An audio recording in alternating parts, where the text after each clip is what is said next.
Oke, assalamualaikum warahmatullahi wabarakatuh.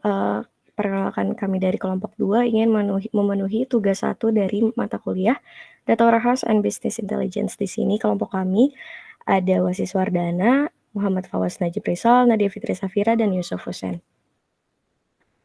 Langsung saja, tugas 1 dari Data Warehouse and Business Intelligence adalah membuat rancangan data warehouse sesuai dengan studi kasus yang sudah ditentukan melalui tugas 1 yang diberikan oleh Ibu. Study case-nya adalah merancang data warehouse dengan asumsi perusahaan Adventure Works sedang mengembangkan bisnis di Jawa Barat. Konten tugasnya yang pertama adalah membuat desain balance scorecards, yang kedua adalah pemetaan data dari OLTP ke dalam data warehouse, yang ketiga adalah desain data warehouse. Jadi langsung aja kita ke balance scorecards oleh saya. Yang pertama di sini ada identifikasi perusahaan Adventure Works. Dia itu ingin mengembangkan nih si perusahaannya di Jawa Barat, khususnya di Kota Bandung, seperti itu. Nah, visi misinya adalah menjadi perusahaan penyedia teknologi perangkat lunak nomor 1 di Jawa Barat, menjalankan perusahaan yang transparan akan perkembangan dan bermanfaat di kaum muda di Jawa Barat. Objektif utama dari si perusahaan ini tuh seperti apa gitu. Jadi si objektifnya dia itu ingin meningkatkan pertumbuhan, pengembangan, dan eksekusi proses bisnis pada aspek pelayanan perusahaan Adventure Works dengan membuka lapangan pekerjaan bagi penduduk lokal sesuai dengan data dari Pusat Kependudukan pada data jumlah pencari kerja terdaftar di Kota Bandung, Jawa Barat sebanyak 5.316 jiwa. Nah, karena untuk balance scorecards dia dikategorikan ke dalam 4 bentuk. Jadi ada financial, customer, internal process and business, and learning and growth. Dari 4 ini, si Adventure Works akan lebih fokus ke daerah proses bisnis internal dan learning and growth. Jadi berikut merupakan tampilan objektif strategi, KPI, achieve target, dan inisiatif program anggaran yang dibuat oleh Adventure Works, perusahaan Adventure Works. Contohnya di sini strateginya adalah peningkatan kepuasan pelanggan melalui penambahan revenue planning, peningkatan produktivitas, investasi proyek. Untuk fokus di pelanggan adalah mengajukan survei pengukuran customer satisfaction, implementasi CRM, observasi riset pasar, dan untuk proses bisnis internalnya ada identifikasi market segmentation, konsultasi antar petinggi, dan efektivitas untuk affiliate marketing oleh pelanggan. KPI-nya bisa dilihat di sini, berbagai objektif strategi KPI-nya dibuat sesuai dengan pengukuran yang ingin dipakai di setiap bloknya. Nah, achieve-nya asumsi dari data yang didapat adalah achieve dari tahun 2019 sampai tahun 2020 adalah seperti data yang tertera, dan target yang dituju adalah seperti data yang sebelah kanan. Program-program yang dilakukan atau inisiatif yang dilakukan oleh Adventure Works digunakan untuk mengatasi permasalahan-permasalahan di sini, untuk juga sebagai implementasi objektif strategi agar bisa diukur nantinya dengan si KPI-nya itu. Next-nya tentang yang paling utama tentang learning and growth, karena di sini Adventure Works ingin menyediakan lapangan pekerjaan nih untuk orang-orang di Bandung, Jawa Barat, seperti itu. Nah, jadi objektif strateginya yang pertama pada learning and growth adalah proses penempatan karyawan retensi, pengukuran kapabilitas produktivitas kerja, membuka lapangan pekerjaan yang dapat meningkatkan ekonomi daerah, memberikan pelatihan dan peningkatan kesempatan karyawan menempuh dunia pendidikan.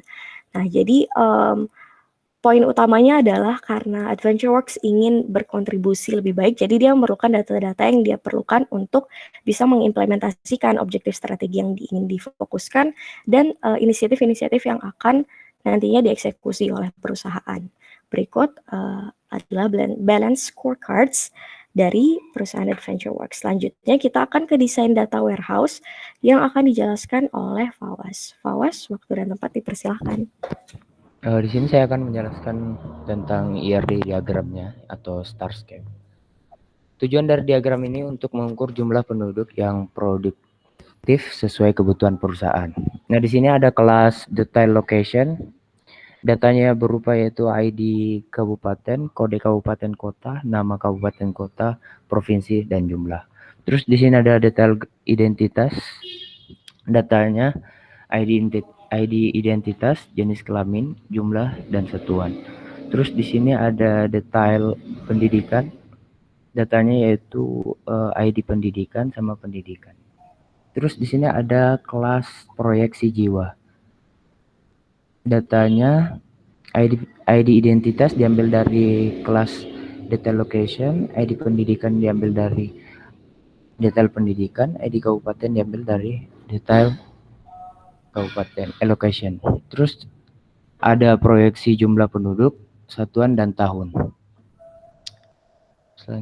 Selanjutnya siapa? Baik, terima kasih Pak. Selanjutnya akan dilanjutkan oleh Wasis untuk proses data warehouse sendiri. Dipersilakan.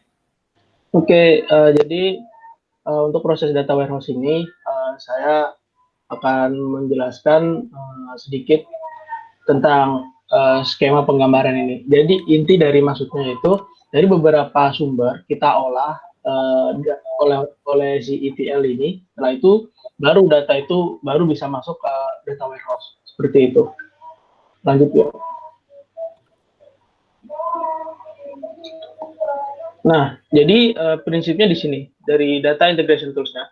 Jadi dalam ETL atau extraction, transformation, and load itu tuh adalah proses data warehouse.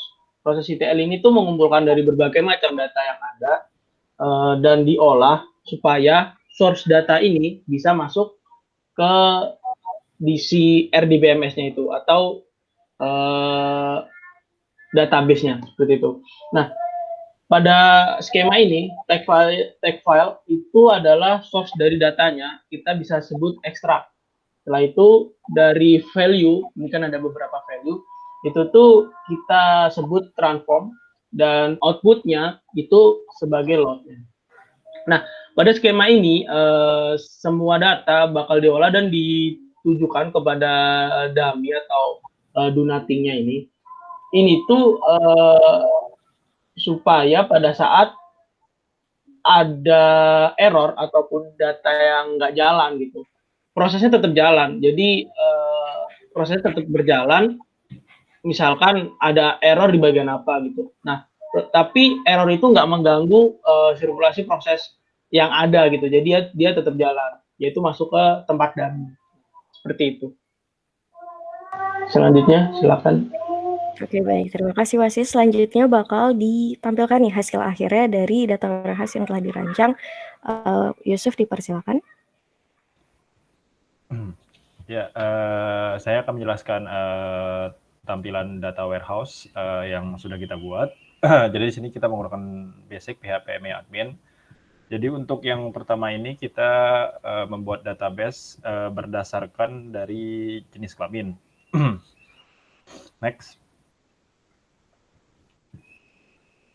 Nah, yang kedua ini kita membuat database berdasarkan kabupaten. Next. Nah, yang selanjutnya itu ini berdasarkan pendidikan. Next.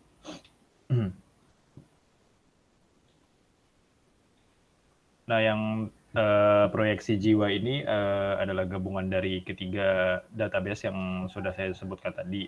Nah, data-data ini kan tadi digunakan dalam proses penggabungan ETL ya yang sudah dijelaskan oleh Mas Wasis. Nah, jadi data-data ini kan tadi kita buat untuk mencapai tujuan dari perusahaan Adventure Works itu sendiri. Oke. Sip, terima kasih Yusuf. Nah, jadi itu merupakan hasil akhir dari presentasi kami. Jadi untuk ketiga study case-nya untuk buat balance scorecards, pemetaan data dan desain data warehouse telah tertera sebagai bentuk berikut dan memiliki hasil akhir berupa ini. Ini nih. Oke. Nah, jadi sebelum kita menutup presentasi kali ini ada tambahan mungkin dari Wasis, Fawas ataupun Yusuf? Cukup sih. Kalau cukup ya? Ya. Oke, cool.